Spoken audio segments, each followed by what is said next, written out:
Okay, we're about to start. Good evening, good morning, good afternoon, whatever part of the country you are. You're welcome to this Medi edition of Forex Market and Trading Foundation Guide 1. This training is in two phases, Module 1 and Module 2. In Module 1, which we are now, will list out what we'll cover. Then after proceed to Module 2, we'll finish Module 2. By then we'll grappling of what Forex market and trade is all about. Then we'll move to the intermediaries, to the professional. For you to become a master in Forex, for you to become profitable in Forex, you must have a grip of how Forex market works. What are those things that make Forex market work? We don't want to be among the 95% which statistically show that lose 90% of their money in the first 90 days. So let's dive in. In the Module 1, we'll be talking about what is Forex trading, what is money, the stages of money development, what is Forex exchange, the Forex market, the Forex market participants, types of Forex markets, the role of Forex in the economy, the benefit of Forex trading, the future of Forex, conventional Forex exchange, which is the bureau de change, and versus the Forex trading, the normal exchange rate versus the peak value rate, the importance of education in Forex. Let's move further. What is Forex trading?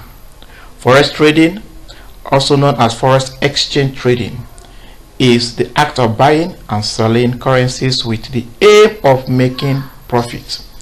It is operated within the largest financial market globally, with daily transactions exceeding 6 trillion.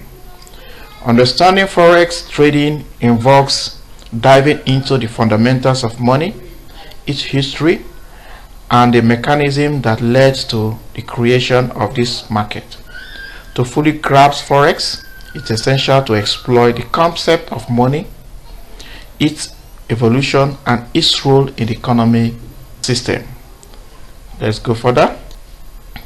What is money? Money is a medium of exchange that facilitates the buying and selling of goods and services. It acts as a unit of account, a store of value, a standard of deferred payment.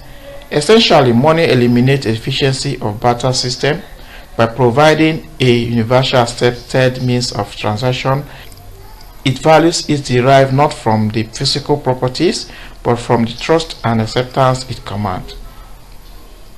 Currency is a specific type of money typically used by a government or central authority, and is used as a legal tender in specific region or economy. Money is a means of exchange. Before that come into existence, we have what is called barter system, which is a means of two people exchanging one thing or the other. Let's say you have a bag of rice, I have a bag of beans, and I need a bag of rice and you need a bag of beans. We just exchange. That is called barter system. So people has been exchanging goods and services in such pattern. So we try to explain currency so that we understand what is money and what is currency. Currency is a specific type of money. It's not a total money. It's a part of money typically issued by a government or central authority. Is used as a legal tender in specific regions or economy. When we go deeper, you understand what we mean by a specific type of currency. The history of money is deeply intertwined with development of human civilization. Early society relied on bartering, where goods and services were exchanged directly. For example, a farmer might trade wheat for tools or livestock. However, this system was limited by the need for double coincidence of wants. Both parties had to want what the other offered.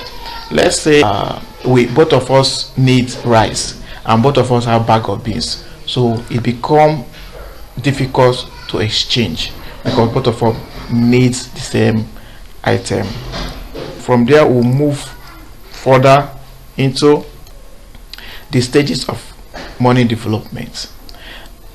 The development of money can be categorized into key stages: the barter system, the commodity money, the representative money, the fiat money, digital money.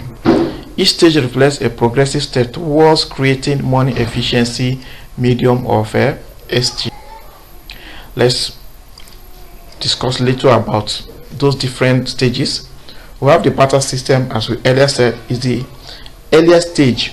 Barter was the primary method of trade, while practical for small localized economies. It becomes increasing inefficiency as societies expand. When people begin, countries, communities, villages begin to do trade with each one another, barter system become inefficiency because both countries may have the same thing and needs the same thing. Commodity money provides a solution by assigning value to durability. Widely accepted items is standardized transaction but was still limited by physical storage and transport changes. Commodity, just like the gold, inside value to it, to the gold. So if you have gold in your possession, you can give me the gold and take my bag of rice, and another person and you need a bag of beans, you take the same gold to that person and carry his bag of beans. The time I want to refund you back your bag of rice, I come with your bag of rice and take back my gold. That it become a medium of what? Exchange. But it have its own problem because of the size of load those commodities like silver, gold, etc. have. So man begin to think, what do we do? So they come up with what is called representative money. A representative money introduced the concept of backing currency with physical assets such as gold reserve. This ensures trust but requires central authority management. That led us to fiat money. Fiat money represents the pinnacle of monetary evolution, relying solely on trust and government regulation. It enabled the creation of modern financial markets, including forex. That is what is called fiat money. By the time I will explain how they works. After this, it led us to what is called the digital money we all know today. The barter system, as earlier said, the barter system, though functional, was cumbersome. It required precise matching of needs, which hindered trade efficiency. Additionally, the lack of a standard unit of value made it difficult to quantify and compare the worth of different goods. That is the barter system. That is the deficiency we have in the barter system. Then the commodity money addresses the limitation of the barter system. The society began using commodity money items that had intrinsic value. What do you mean by intrinsic value? You can quantify, you can feel the value, you can see the value, the weight. This includes objects like gold, silver, salt, and cattle. For instance, gold and silver coins become widely accepted due to their durability, divisibility, and universal appeal. Then comes to the, after commodity money comes to the introduction of coins, where these gold, these silvers were melted and formed. The use of coins marked a significant milestone in the history of money. Around 600 BC, the Lydians, an ancient civilization in the modern day Turkey, were among the first to mint standardized coins. These coins simplify trade and become trusted store of value. Then it led us to the paper money. Paper money emerged as evolution of coins originating in China during the Tang Dynasty, 1618 to 907 CE. It was initially backed by precious metals. Merchants used promising notes, which eventually transferred into government issue currencies. What do we mean by notes? Promissory notes are notes given to somebody, just like you sign your signature, you write the amount and give person in trust that, okay, give me this thing, have this paper, when I come back I retrieve my paper and give you the worth of what you gave me. So if by peradventure I didn't come back at that time and somebody also you need something, you can still take that the same paper to that person and the person hold that paper as a promising note. From that moment, government authorities start seeing it as a workable system, a workable money system, introduce it and make it a well-known currency, a well-known issued currency with government stamp and signatures. That led us to fiat money. Modern economies primarily use fiat money, which has no intrinsic value and is not backed by physical commodities like gold or silver. Its values is derived from government regulations and public trust. Fiat currencies such as the US dollars and the euro dominate today financial money. Fiat currency is when government prints and stamp a piece of paper and make it authority. Stable money, a stable money comes with a stable economy, like US economy. They peg it to US dollar, sometimes USC, USDT, to add that they peg it together. The value of the cryptocurrency is in relation with the dollar rate. After we have the e-wallet, which is called e-balance, funds stored in online payment platforms or mobile wallets, example the PayPal, the Apple Pay, the Google Pay, the broker wallet, which you are about to use. By the time we go into the next stage, you will understand what a broker wallet, the kind of broker wallet you keep, your own kind of a normal conventional bank account you keep for trading. We explain to you in details what to do so that you will not have emotional trading. Let's go on. Next thing, we talk about the Bretton Woods system. Established in 1944, the Bretton Woods Agreement pegged major currency to the US dollar, which was backed by gold. This system collapsed in 1970s, paving the way for modern floating exchange rate. There's also what is called the floating exchange rate. Today, most currency operate under the floating exchange rate determined by market forces such as supply and demand. This system allows currencies to fluctuate freely. What we mean by that? Most currency are now on floating rates. It depends on demand and supply, and that's what gives value to a currency. That's what it. Let's move to now. What is forex?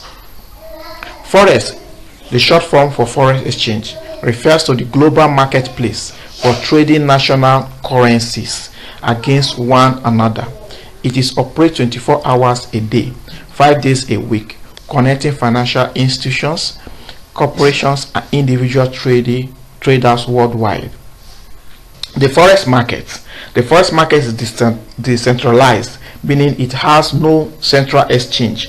That's no central exchange. Instead, trading occurs electronically over the counter, which is called the OTC, through a network of banks, brokers, and traders like you and me. This system ensures high liquidity and flexibility. Key forex participants. Who are the key forex participants? We have the central bank, which regulates monetary policies and influence use. We have the commercial banks, which facilitate forex transactions for businesses and individuals. We have the hedge fund, which speculate on currency movement for profits. We have the retail traders, which are the individuals who trade currency for personal gain. This is where you are coming into as a retail trader. The retail trader and the hedge fund does almost the same thing. They speculate for profit taking. Further, types of forex markets. We have the spot market, immediate currency exchange at a current price. We have the forward market.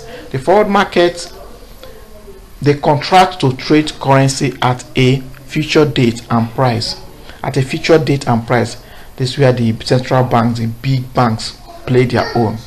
We have the future market, standardized contract traders or exchange. They are the standardized contract traders or exchange. So these are the three types of forex markets. Let's dive in further. The role of forex in the economy. What is the role of forex in the economy? Forex facilitates international trade and investment by enabling currency conversion. It makes currency conversion easy. For example, an exporter in Germany can receive payment in US dollars and convert it into euro. Let's move further. Benefit of forex trading. Forex offers several advantages such as high liquidity, leverage opportunities, and the ability to trade 245. These features attract both institutional and retail traders. The future of forex. How are we seeing forex in next future? What are we seeing? As technology advances, forex trading continues to evolve. Innovation like artificial intelligence, blockchains, and algorithms trading are shaping the future of this dynamic market. Yes, we now have a cryptocurrency that can be traded also. Importance of education in forex. A solid understanding of forex fundamentals is crucial for success. Traders must learn about market dynamics, risk management, and effective strategy to navigate the complexity of forex trading. Traders use various strategies to profit from forex, including technical analysis, fundamental analysis, and risk management techniques. Strategies may focus on short-term gains or long-term investments. Forex trading carries inherent risk due to market volatility. Factors like economic data, geopolitical events, and central banks policies can cause sudden price fluctuation. This is the basis. For you to be a smart trader, for you to be a profitable trader, for you to be a professional trader, you must have a good foundation. You must be well grounded in the basics before you move to the intermediary. That's why we come up with this. So the more knowledge you have, the more you exploit, the more money you make. So at Deep Financial XC, we want you to trade smart. This foundation knowledge will really guide you on how to trade. In the next edition, which is the module 2, just subscribe, click on the like button and share. Thank you and God bless. We expect to see you in the next module, so just subscribe and share. Open the notification button